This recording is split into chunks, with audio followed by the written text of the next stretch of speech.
Check 1, 2, 3. Sound check.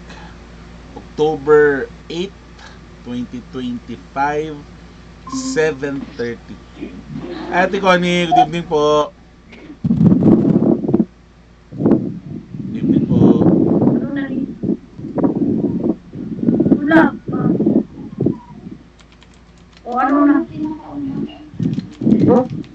Oh, ikaw na lang na sana eh. Good evening po.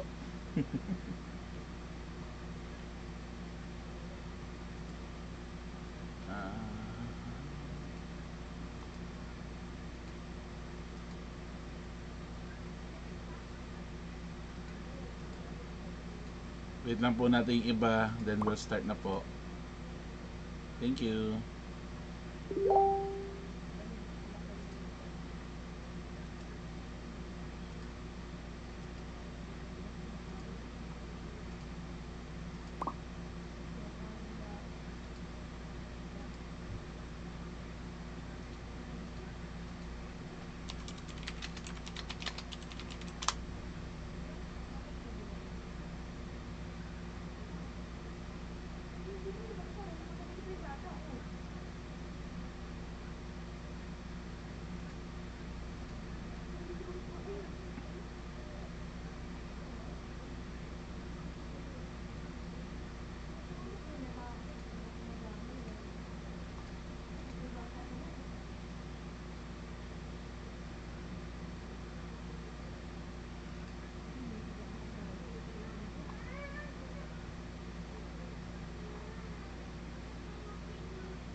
Hello, good evening. Pasok na kayo. Good evening. Hello, Sister Connie. Good evening. Salita na. Hello ma'am, good evening. Good evening.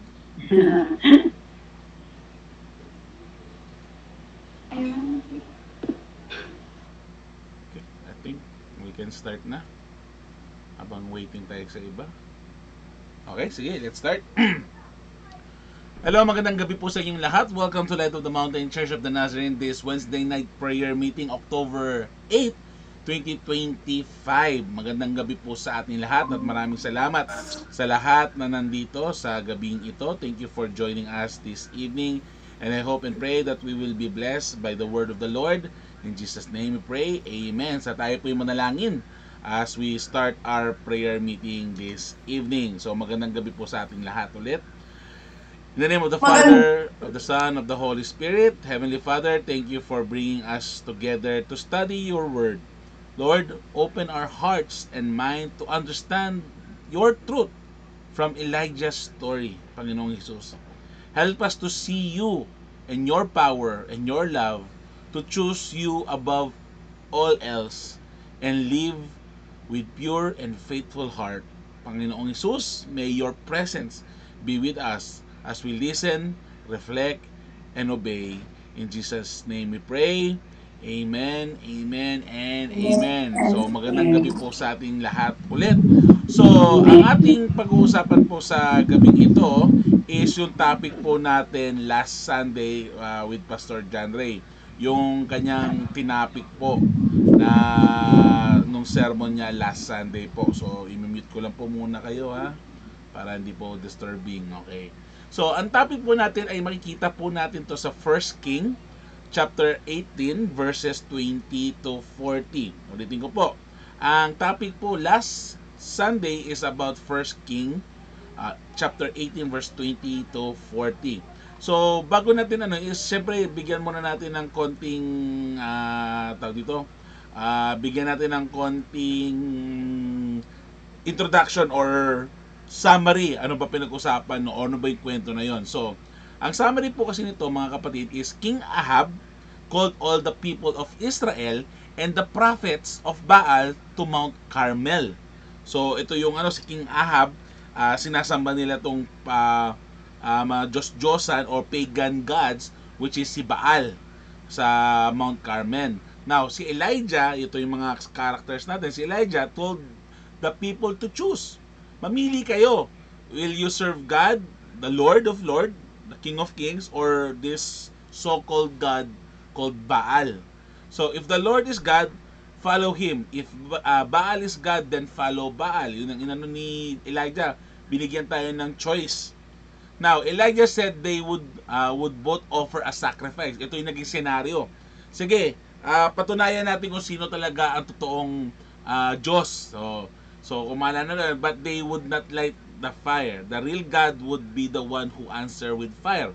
Kung maalala natin sa kwento na yon is sumayaw, kumanta, nag-sacrifice, at kung ano ginawa ng mga prophet o mga prophet ni Baal, mga priest ni Baal na inaan nila, walang nangyari.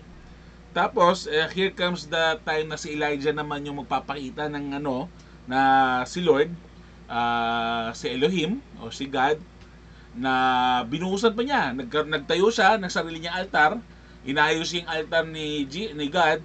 Tapos sabi, sige, buhusan niyo ng tubig. Imagine niyo, ang test is kung sinong magpapaapoy. Nagkaroon ng fire. Yun yung magiging totoong Diyos o totoong God. Imagine mo, lahat ng ginawa ng mga priest o ng prophet ng Baal, yung mga naniniwala kay Baal, wala nangyari. Here comes Elijah, binuhusan pa yung altar, yung offering niya, binuhusan ng tubig, hindi lang po pitik, kundi talagang soaking wet yung offering or yung altar ni Elijah para kay Lord. Tapos, nung nagpray si Elijah, kahit na soaking wet yung altar or yung offering ni Elijah, nagliyab pa rin. Now, the prophet of Baal prayed all day, shouted, danced, but nothing happens. Kung mapansin nyo, inasar pa nga ni Elijah sila. Sigaw pa, baka tulog pa si Baal. Diba? Ginanon pa sila. Then Elijah rebuilt God's altar, put the sacrifice on it, and poured water over it. Then he prayed. And God sent fire from heaven that burned everything, even the water. So, pinatunayan sa kwentong ito na yung mga Diyos-Diyosan, walang kapangyarihan, walang kalakasan, walang kakayanan, kundi yung totoong Diyos na buhay, nagmamahal sa atin na ang ating Panginoon. When the people saw it, they bowed down and said, "The Lord is God." Then Elijah had the prophet of Baal captured and removed. Yun yung pinaka-shortcut summary version ng ating topic sa gabing ito. Now, the people of Israel had turned away from God and started worshiping Baal, a false god, a paganistic or pagan god. Elijah, isang God's prophet, called everyone to Mount Carmel for a test. If the Lord is God, follow Him. If Baal is real, then follow Baal. On that mountain, Elijah showed the people that the true and living God is the one who answered prayer, reveals His power, and calls His people back to Him. This story reminds us, Christian, even today, that God still calls us to choose Him fully. Not halfway, but to choose Him fully. Not sometimes, but to choose Him fully. But with all our hearts, soul, and mind. Diba mahirap naman kasing second choice ka lang? Diba? Okay ba sa inyo na kayo ay second choice lang? Siyempre hindi. Diba? Masakit ang second choice lang. So that's the introduction sa ating gabing ito. Now again, we have 4 points to discuss this evening. The first point is God calls us to choose whom we will serve. Sabi nga, diba sa Bible, you cannot serve both God and money because you will love the other and you will hate or despise the other. Hindi mo pwedeng pagsabay ang pera sa Diyos. Ibig sabihin lang po, no, to talk it bluntly, business mo, pag-aaral mo, relationship mo, pamilya mo, sarili mo against kay God, si God dapat ang nauuna, hindi ang mga to. Because all of this is supplementary, additional lang. Hindi siya yung main. Lagi kong tinatapak yung cake. Si God yung cake. Yung mga finances, business, success, victory, credentials, love life, kotse, bahay, relationship mo, those are icing of the cake. Blessing ni Lord yun sa atin when we are obedience to Him. Now, take note, sa Bible verse na ito, how long will you waver between two options? If the Lord is God, follow Him. That's simple. Pinakita ni Elijah, sige nga, gawin nyo. Sige, test tayo. Tingnan natin kung sino ang totoong Diyos. Yeah. Tingnan natin sino ang totoong nakikinig, totoong may kapangyarihan. Sabi ni Elijah, sige, kung sino unang makapagpaapoy ng offering nila, sila ang panalo. Ginawa lahat ng prophet ng Baal, yung mga tao ni Baal para lang umupo yung sacrifice nila. Walang nangyari. But here comes Elijah, nirebuild yung altar, binuhusan ng tubig, then he prayed. Lo and behold, nagliyab kahit na basang-basa yung altar na yon. Meaning that God is powerful. Baal is not. God is living and listening, Baal cannot. Kasi paano mo paganistic, false god siya, hindi siya totoo, wala siya kahit yung mga Diyos-Diyosan dyan, walang kapangyarihan. Isa lang, in history, kahit si Muhammad, kahit si Buddha, kahit na kung sino-sino mga Diyos-Diyosan ng mga tao dyan na tinitingala o inaano, lahat sila namatay. Si Jesus lang yung namatay pero nabuhay. Love you. So, okay, nagkakaintindihan tayo dito. So, our lesson that we can actually find here is we must make up our mind to serve God completely. Hindi po pwede whether you're hot or you're cold. Sabi sa Bible, kung lukewarm ka, idudura ka ng Panginoon. Dapat on fire ka. You choose God because God choose us. Hindi po tayo second option ni God. God is tayo ang first option ng Panginoon.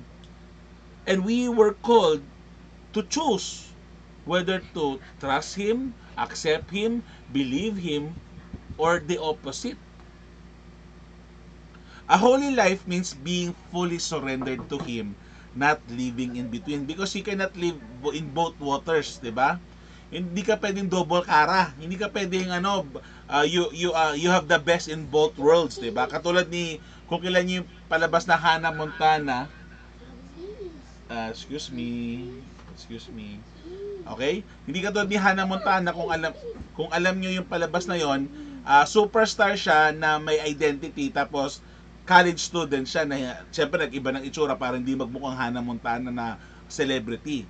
Na nakukuha niya yung best of both worlds. Simple na college student as performer and celebrity. Hindi pwedeng ganun eh. Mamili ka, ano ka. Katulad kung pupunta sa abroad, mamili ka, magiging Pinoy ka ba o magiging citizen ka ng Amerika. You cannot have both. Although, in our society, pwede ka maging dual citizen. Pero sa Panginoon, hindi pwede. Imagine mo, dual citizen ka, pwede ka sa langit, pwede ka sa impyerno. Naintindihan nyo yung problema doon? Dual citizen ka ng heaven and hell. Pag nagsawa ka na sa hell, punta ka ng heaven, payag ka nun, ikaw nasa heaven, tapos pupunta yung double citizenship na nasa impyerno, pupunta bigla sa langit, makakasama mo. Although syempre gusto natin makasama mga lahat ng tao, na lalo na malalapit sa atin, na sa langit mapunta, pero hindi eh. Hindi yun eh. We have to choose. Meron tayong choice eh. May option tayo na iinom ba tayo ng alak o hindi. Magyoyosi ba tayo o hindi. Magmumura ba tayo o hindi. Gagawa ba ako ng mabuti o hindi. Mag-aaral ba ako ng maayos o magbubulak-bulak ko. Mamahalin ko ba to? Magtututime ako, manluloko ko. Maging tapat ba ako sa trabaho ko? Kukupitin ko yung oras ng trabaho ko. We have choices and God chooses. Bakit tayo binigyan ng choice? Pastor, yung choice na yan. Yan yung naging reason bakit tayo nagkaroon ng kasalanan. Yes, tama ka doon. Because God gave us a freedom to choose. God gave us free will. Okay? God give us free will, pero yung free will natin does not reflect na dapat, may free will ako, gusto kong maggawa ng masama. 'Di ba? Parang may mali doon. God give us free will, yes, para malaman mo ang good and evil. Para ma-exercise mo ang kabanalan kaysa sa kasamaan. Pero ang problema ng tao, anong ginagawa? We always, kahit sino, kahit ako, most of the time we choose the opposite of what God wants us to choose. 'Di ba? Katulad ng mga they choose to worship Baal. Kahit na nagmukha na silang silly. 'Di ba? Sa pag-aaral mo, hindi ka pumasa. Bakit? You choose not to study. If you choose to study, papasa ka. Pastor, ako nag-aral naman ako, ginawa ko naman lahat, baksak pa rin ako. Talaga bang ginawa mo na lahat? Di ba? Ganun lang yun. Maging successful sa buhay. Di ba?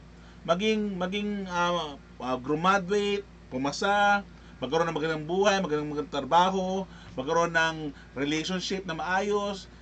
Kailangan meron tayong choice dun eh. Because if wala tayong choice, ano mangyari? And if, dahil may choice nga tayo, and if we choose something bad, kasi in all honesty, we know what's good and bad. We know what's good and bad started daw, nalaman natin ang good and bad started in Garden of Eden when the fall of man came.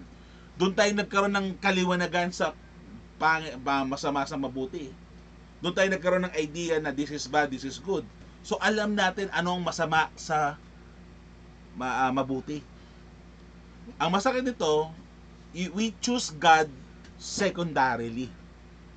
God should be a primary option, not the second option. Actually, to be honest, God should be our only option eh. Pero syempre, realistically speaking, yun yung gusto natin mangyari. Pero realistically speaking, hindi. So, kung dahil hindi kaya talaga yun, priority mo pa rin dapat number one si God. Then, everything else follows. Kasi imagine mo to, sa isang relationship or sa isang sa relationship natin sa Panginoon, ano ang foundation mo? Kung hindi si God. Kunyari, papakasalan mo isang papakasalan mo isang tao. Bakit mo siya papakasalan? Anong pundasyon mo? Kasi maganda siya. Sexy siya. Paano pag tumanda na? Yun lang yung habol mo. Or, mayaman kasi siya. Paano pag naging mahirap na? Ano na mangyari? Ang foundation palagi kasi natin, even in studying, in our business, si God. Hindi pwedeng secondary si God. Kasi kung secondary si God, okay, fine. Sige, magiging successful ka, pero until when? Until saan? Siyempre, God wants us to have a successful and victorious life. Pero if we do not choose God, God gave us a choice. Elijah asked them for a choice. Sino nga yun? And pinatunayan ng Panginoon, even before, that God is real, God is alive, God listens to us. So we have to choose properly. Who will we serve? Man or God? Money or God? Our business or God? Our relationship or God? Our family or our God? Si God palagi, because God should be the foundation of everything. Because if God is the foundation of everything, sabi nga, Jesus, you're my firm foundation. Diba? Sabi nga rin sa Matthew 6:24, no one can serve two masters. That's point number 1. Pasok tayo sa point number 2. False God always fail. Diba? Ang peke or false God, palpak palagi yan. Kasi wala silang magawa, wala silang kapangyarihan. Wala silang kakayanan. Wala silang impluwensya na pwedeng ibato sa'yo kasi wala sila eh. Di naman sila totoo. Wala silang kakayanan. Ang demonyo, walang kapangyarihan ng demonyo saktan tayo. Pero bakit tayo nagkakaroon ng temptation at problema? Because we allow Satan to trample on us. Binigyan natin siya ng access sa buhay natin. Pero walang kakayanan ng demonyo eh. Pero we give access to him. Okay? Sabi nga dito, the prophet of Baal shouted, dance, and cut themselves, but Baal never answered. While in the other hand, si Elijah, habang inaasar niya yung mga disipulo ni Baal, inaasar niya, kung babasahin niyo, inaasar niya eh. Lakasan niyo pa, baka hindi kayo naririnig, baka tulog pa. Si Elijah, to put salt into the wound. O, tingnan nyo to ha. Ito, altar namin. Bubuhusan ko pa ng tubig. Hindi lang isang timba. 3 timba or more, ilang timba yun, hindi ko na malala. Pero more than 1 na timba, basang-basa. Pero nag-pray siya, lo and behold, because God is real, because God is powerful, kahit basa yung altar para sa sacrifice, nagliyab pa rin. Minsan, diba? Minsan, ito, to be honest, diba minsan, pag may problema tayo, imbes na sa Panginoon tayo lumapit, sa sarili natin una natin pinupuntahan, or sa barkada natin, or somewhere, sa alak, sa drugs tayo lumalapit. 'Di ba? Ano nangyayari? Naging successful ba? Hindi. Most of the time, mga barkada mo bibigyan ka ng pangit na advice. 'Di ba? To be honest lang. 'Di ba? Siguro minsan may good advice, pero most of the time bad advice. Sige, pag may problema ka ba, okay. Pag may problema ka ba, kunyari, gusto mo peace. May pera ka, mayaman ka, gusto mo ng peace. Alam mo ba yung pera mo, hindi ka kayang bigyan ng peace.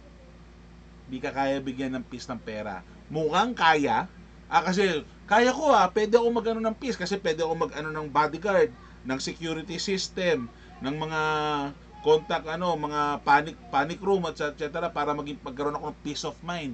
Pero hindi mo ba alam, palagi kang palagi kang wala na, may papatay ba sa akin, may mag-ano ba sa akin, or etc. Hindi, di ba? Kasi hindi kaya wala naman si God lang talaga nakakatulong sa atin. Ang problema kasi talaga po natin, si God kasi second option natin. To be honest kung tamaan ka, good. Tinamaan ka, buti. Kasi ako tinamaan din. Most of the time, si God second option natin. Hindi pwedeng second option si God. Kasi tingnan mo, kung second option si God, sino first option natin? Yung mga Diyos-Diyosan natin. Wala naman po akong Diyos-Diyosan, sarili mo. Yung property mo, yung business mo, yung kakayanan mo, kung ano ang knowledge mo, credentials mo, yung property mo, kung anong meron ka, yung cellphone mo, yung kaka-YouTube mo, kaka-TikTok mo, kaka-Facebook mo. Those are gods. Those are idols. Even your children, if ang anak mo, asawa mo, girlfriend, boyfriend mo, naging priority mo kaysa sa Panginoon, those are called idols. Pag ang business mo, Sunday, kikita ako, mag-business na lang muna ako kahit Sunday para kumita ako. Walang masama mag-business, pero sabi ni Lord, bigay mo kay Lord ang para kay Lord. Ibigay mo kay Caesar ang para kay Caesar.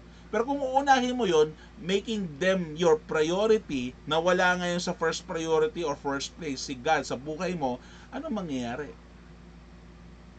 Babalik at babalik ka pa rin sa Panginoon when that time comes. And those idols that we called, yung sarili mo kakayanan, skills, talent mo, na hindi mo sinishare o pinakaikiat mo, yung pera mo, kayamanan mo, yung property mo, yung credentials mo, yung knowledge mo, na hindi mo ino-offer kay Lord, those are idols At sa tingin mo ba, kayang suportahan at kayanin na yung mga yun? Hindi kukulangin pa rin We need God because God give us the wisdom and discernment we need so that we may break through those barriers. Anything that replaces God's, brothers and sisters, ulitin ko, anything that replaces God, money, fame, pleasure, pride, cannot satisfy or save us. Only God is alive, God is faithful, God is powerful, and God is the only one who can satisfy and save us, not the other way around. We need God. Sabi nga sa Psalms 115 verse 5 to 8 or 5 and 8, they have mouth but cannot speak, Those who have them will be like them. Okay, now next, number 3, point number 3 is God answered the prayer of the faithful heart. Sabi nga nila, ang isang prayer warrior, ang isang panalangin daw ng faithful na tao, mas malakas kaysa ordinaryong pagdadasal. It is in the Bible. The prayer of a righteous man is much more powerful than any prayer of an ordinary man. Nakikinig pa rin ng Panginoon sa mga ordinaryong panalangin. Pero kung faithful at righteous kang tao na nagdadasal, ang laki ng impact mo sa ibang tao. We call those people prayer warriors. God answered the prayer of a faithful heart. Elijah repaired God's altar, poured water over the sacrifice, and prayed sincerely. Hindi ka nagpray na may kabisado ka, or may binasa ka, or kung ano na sinabi mo, kahit pag-Greek, Hebrew, English man yan, malalim na Tagalog, tas ang tagal, 1 oras, 2 oras ka nagpe-pray, hindi siya, hindi pa rin siya tama. Kasi when you pray, you should be sincere, genuine. Nakikipag-usap sa Panginoon. Then God, ano nangyari? Then God sent fire from heaven, proving He is real. God responds to the prayers of those who trust and obey Him. True prayer comes from the heart made pure and faithful. Ulitin ko lang. God respond to the prayers of those who trust and obey Him. Trust and obey Him. Trust and obey Him. True prayer comes from the heart made pure and faithful. Sabi dyan, James 5:16, the prayer of a righteous man is powerful and effective. Yan na. James 5:16 pala yung verse na sinabi ko. The prayer of a righteous person is powerful and effective. When we pray, we should pray faithfully. And when we pray, we should be obedient and trust God that in His will be done. Last but not the least, true revival happen when people return to God. Like, ano nangyari?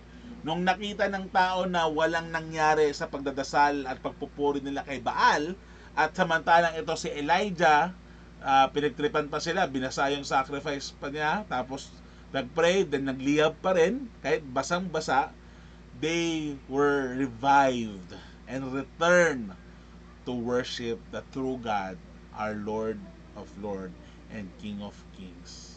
The God we serve, the God of Abraham, the God of Jacob, the God of Moses, the God of David. When the people saw the fire, diba, nakita nila, basa, pero umapoy pa rin. They fell onto their faces and cried. Kasi nakita nila, naramdaman nila ang presensya ng Panginoon. Our life as Christians is never easy. Hindi po easy maging Kristiyano. Kahit nga ako, I still fail. Nagkakaproblema pa rin. Nagagalit ako, nagkakamali ako, naagawa ko ng mga bagay na I regret. But I praise the Lord Jesus Christ that despite my mistakes and failure, He is still there to accept me with open arms and open heart, ready to forgive and love someone like me. Paano pa kayo? Kasi importante din kayo sa Panginoon. Hindi lang po ako. Importante rin kayo sa Panginoon. Mahal kayo ng Panginoong Jesus natin. They cried when they saw and experienced and feel the presence of God. Sabi nga nila, the Lord, He is God. They turned back to Him and removed what was false. Dahil nalaman na nila na yung mga Diyos-Diyosa nila, yung mga false gods and idols nila, tinanggal nila yon and make God, the living God, their Lord and Savior. Now, what's the lesson here? When we see God's greatness, we should repent and live for Him again. Real revival starts in the heart that says, God, you alone are God. Meron pong repentance at may transformation. Because if walang repentance and transformation, wala pong totoong revival. Kunyarian lang po ang nangyari. We need to be true. We need to repent and be transformed by the Holy Spirit from the inside out na magkaroon tayo ng totoong revival sa buhay natin, lalo na sa pagbalik natin sa Kanya. Hindi po natin kailangan maging mabait bago bumalik sa Kanya. Ang kailangan lang natin is hangarin natin lumapit sa Kanya para po tayo ay mabago. Hindi mo kailangan na tumigil ka sa pag-iinom mo ng alak bago ka bumalik sa Diyos.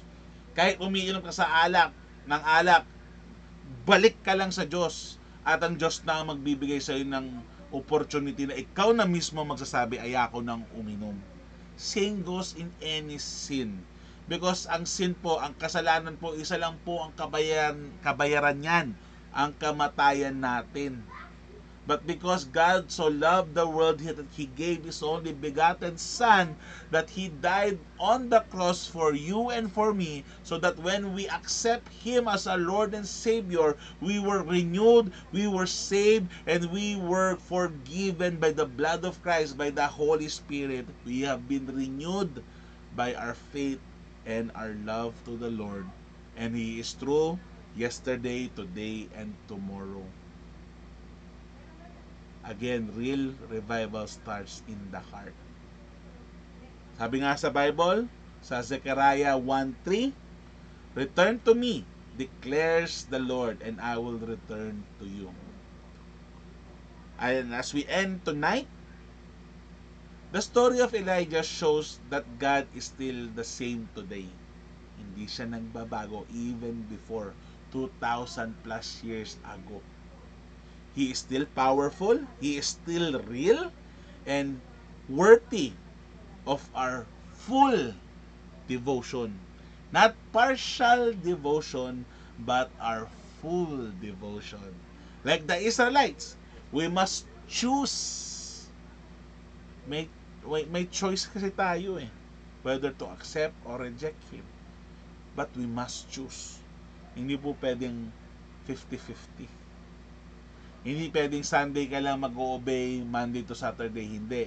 Hindi naman pwedeng Monday to Saturday kang mag-o-obey, Sunday, hindi, etc., etc. We must choose. We must choose. Will we follow the world, yung mundo, which is Satan is the ruler of the world, or will we follow God completely? When we rebuild our spiritual altar, kasi yung iba soul searching, etc., etc., but when we rebuild our spiritual altars through prayer, through faith, and through obedience, God's fire, in short, His presence and power, will again be seen in our lives, our family, and in our church. So let our heart cry out like Israel, the Lord, He is God. Let us pray. In the name of the Father, the Son, of the Holy Spirit, Lord, we have heard how you showed your power on Mount Carmel. We believe you are the same living God today, even today, Lord. Help us to remove the idols that may pwesto sa aming mga buhay and in our hearts. And Lord, help us to follow you fully. Lord, set our hearts on fire with love for you and to you alone, and make our lives a testimony of your greatness. Lord Jesus, we declare today, the Lord, He is God. In Jesus' name we pray. Amen, amen, and amen. At dyan po nagtatapos ang ating mensahe sa gabing ito. I hope and pray that you have been encouraged and motivated and challenged at the same time. And if needed, have been rebuked out of love so that we can align our will to the will of the Father, and of the Son, and of the Holy Spirit. Ako po si Pastor Michael Diva from Light of the Mountain Church of the Nazarene. Magandang gabi po sa inyo and God bless us all. Tayo po ngayon ay dadako sa prayer request. But before we do our prayer request, meron po ba kayong masasabi sa mensahe natin ngayong gabi? And if so, you can just unmute yourself and you can share your insights sa gabing ito.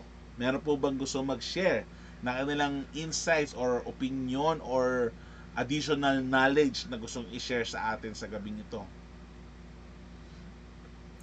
Ako po. Sige, Shell. Ako, family health and sa lahat ng family ko. Basta dalawang bata pagka-travel po, safe kami, ingatan kami palagi. Sa pati pag-alis natin. Para umulan, hindi sana umulan. Daddy? Yan lang po. Daddy?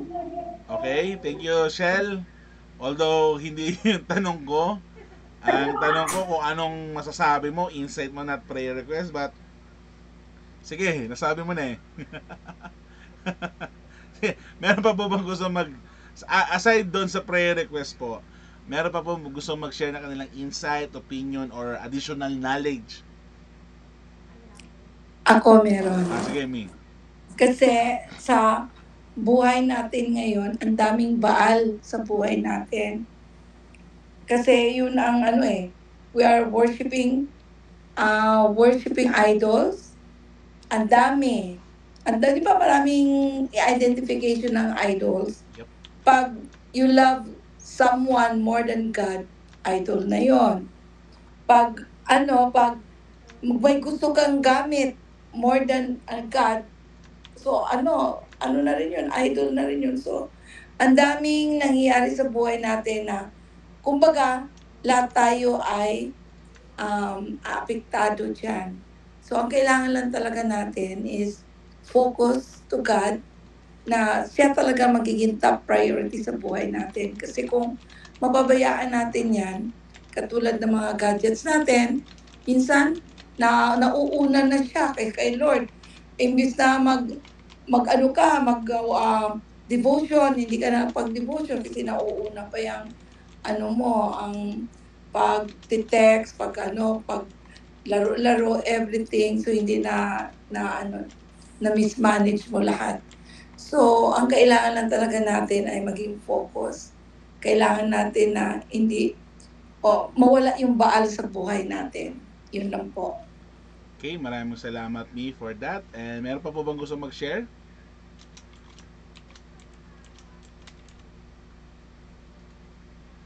Okay, so kung wala na po, tayo po idadako na sa prayer request. Okay, may mga prayer request po tayo dito. Babasahin ko po. Then we will pray in silent. Then I will close in prayer. First po, kay Mama, kay Papa, good health and God's protection to all of us. Financial and daily provision, sustaining grace. The Guzman, Diva, and Galapon family. GN's job, salvation of the unsaved loved ones.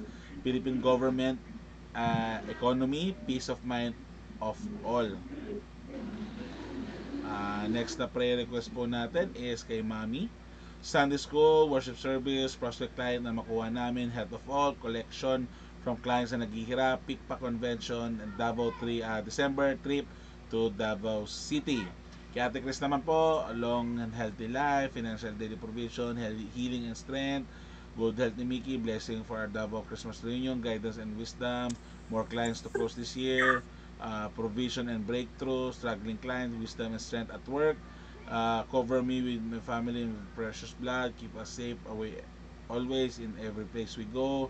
PICPA annual convention sa November. Prayer request naman po ni Tita Mildred is good health and financial everyday. Ingatan ang family ko lalo sa kanya. Okay. Prayer request po ni Faye. Prayer request ni Ayan, prayer request ni Ate Mila meron na pala. Kay Ate Mila pala, prayer request niya, ingatan ang family ko, lalo na siya. Kay Tita Mildred is good health and financial provision every day. Si Taripe, Nanay Connie, and Faye, anong prayer request nyo? Prayer request ko, ano lang, family, good health, at saka yung mabigyan lang sila ng magandang kalusugan doon sa probinsya. Family. Na sana maging maayos lang ang ano nila kasi hindi ba mga nakaraan bagyo Opo. tsaka yung bahay nila at tinitirikan malapit sila sa dagat kaya minsan ang tubig lumalalim kaya nakaraan ano sila kaya yun ang hinihiling ko lang sana maging maganda lang ang kondisyon nila doon. Okay po. Protection, guidance, and blessings na rin po sa kanila. Sige po. Okay, thank you Ate Connie. At kay Taripe naman, yung sa kanila rin kasi malapit din sila sa ano ng tubig, protection, guidance na rin po sa kanila. So thank you. Kay Faye naman po is complete healing for Andre and Aubrey, good health sa lahat, daily provision, syempre sa amin din ni Faye. Ang prayer request ko po, yung aking sciatica ko na tuluyan na pong gumaling kasi ang hirap po talagang tumayo, maglakad, umiga, umupo. Talagang pag-pray nyo po ako na sana gumaling na po ito, makabalik ako sa PT ko para po matuloy na itong gumaling at mawala na po yung sakit. So yun lang po muna ang aking prayer request sa gabing ito. Nasabi na ni Taripe ang prayer request niya. Okay, sige. Okay. Sige, tayo po yung manalangin. I'll give you a chance to pray in silent first. Then I will close us in prayer this evening. So, tayo po yung manalangin. In the name of the Father, of the Son, of the Holy Spirit, Lord Jesus, hear our call, our prayer this evening.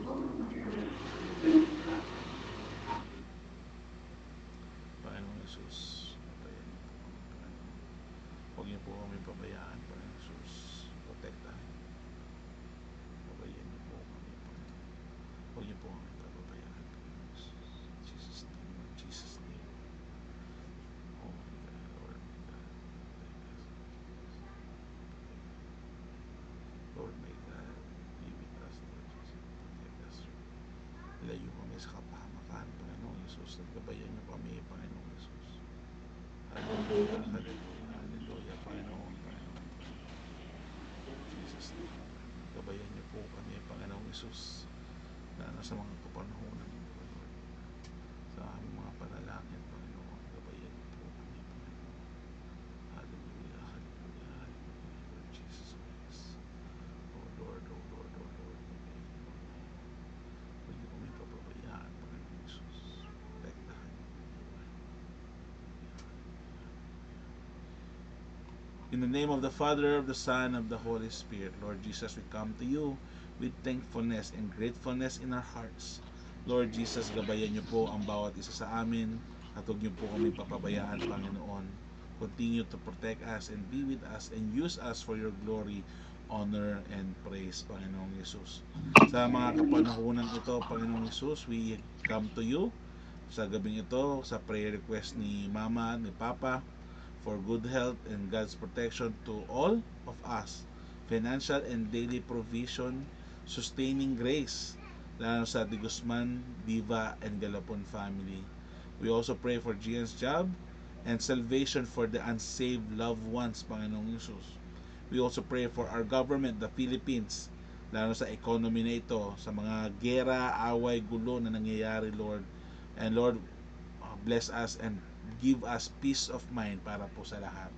We also pray, prayer request ni Mami for the Sunday School worship service, prospect client na makuha namin, Panginoon, sa kalusugan niya, sa kanyang mata, Panginoong Isus, kalusugan ng lahat, collection ng mga clients, lalo sa mga naghihirap, sa PICPA convention nila, at ganoon din po sa December trip sa Davao para sa Christmas reunion.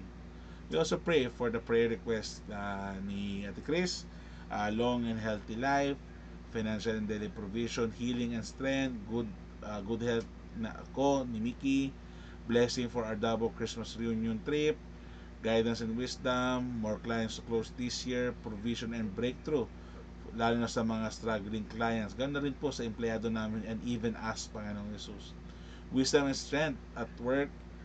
Ganda, cover me and my family with your precious blood. Keep us safe always in every place we go. PICPA Annual Convention this November.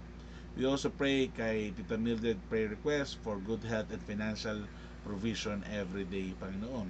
We also pray for Ate Mila's prayer request na ingatan ang family niya, ang apo niya, mga anak niya, ganun din ang siya mismo ang kanyang pangangatawan, kalusugan, Lord, protektahan mo. Ganun na rin po ang kanyang amo at mga alaga, Panginoong Jesus. We also pray sa prayer request ni Ate Connie sa kanyang mga anak, sa kanyang mga kamag-anak na malapit sa tubig ang kanilang mga tahanan. Protektahan niyo po sila, gabayan niyo po sila. Lalo sa may mga sakit ay bigyan niyo ng kalakasan at protection at huwag niyo po silang papabayaan. Protect them and cover them, Lord, with your most holy and precious blood. We also pray sa prayer request ni Taripe, sa kanilang family, saan ingatan sila at huwag niyo silang papayaan. Ganda rin po si Taripe, Panginoon Jesus, gabayan niyo po at huwag niyo silang papabayaan. Cover her, Lord, and her family with your most holy and precious blood. We also pray for the prayer request ni Faye, complete healing for Andre, Aubrey, and me, good health sa lahat, daily financial provision, at ganun din sa aming dalawa ni Faye bilang mag-asawa. Tulungan mo, Lord, ganun din sa aming mga plano sa buhay. We also pray for our church, Light of the Mountain Church of the Nazarene, lalo sa mga nanlalamig na mga members na laging absent, laging nawawala. Lord, may we pray that you may touch their heart, na sila ay manumbalik at bumalik sa inyo. Huwag niyo silang papabayaan, Panginoon Jesus. At i-bless niyo po ang mga ministries, mga leaders, mga members, mga guests, sa aming mga family, sa aming mga ministries, Panginoon Jesus. Ay i-bless niyo, Panginoong Jesus. We also pray sa kalagayan ng bansa namin, the Philippines, sa mga problema na aming kinakaharap, lalo sa mga bagyo, sa mga korupsyon. Lord, we pray that managot ang kailangan managot at maging free kami from corruption at protektahan niyo po ang bawat isa sa amin. Lord, my prayer request po ay tuluyan na akong gumaling, Panginoon, lalo sa sciatic ako. Lord, it's been 6 months of pain. Lord, help me, Lord, na mawala na ito upang ako ay makagalaw ng maayos at ma-enjoy ko ang buhay, ang paglalakad, pagtayo. Lord, gabayan niyo po rin ako, Lord, huwag niyo kami papabayaan. Lord, cover us, Lord, with your most holy and precious blood. Ibinibigay po namin lahat sa iyo ang papuri at pagsamba. We give you all the glory, honor, and praise. In Jesus' name we pray. Amen, amen, and amen. So magandang gabi po sa inyo lahat. God bless you po and see you this Sunday. Tayo po ay open nyo po yung mga camera nyo para po tayo ay magkaroon ng konting picture bago tayo maghiwalay sa gabing ito. So bilang po ako ng 5. So 1, 2, 3, 4, 5. Open camera, smile. Alright, God bless you po. Stay safe at see you this Sunday po. Bye-bye po. Good night po. And maraming salamat po sa inyong lahat. Bye-bye po. Bye-bye. Sister Good Lila, night. Sister Connie, Sister Bye. Mercy, Brother Brandon. Bye-bye po. Good night. Okay, Sister Mildred. Bye-bye, bye-bye, bye-bye. Good night po. Bye-bye. Bye-bye. Bye-bye. God bless po. Bye-bye. Bye.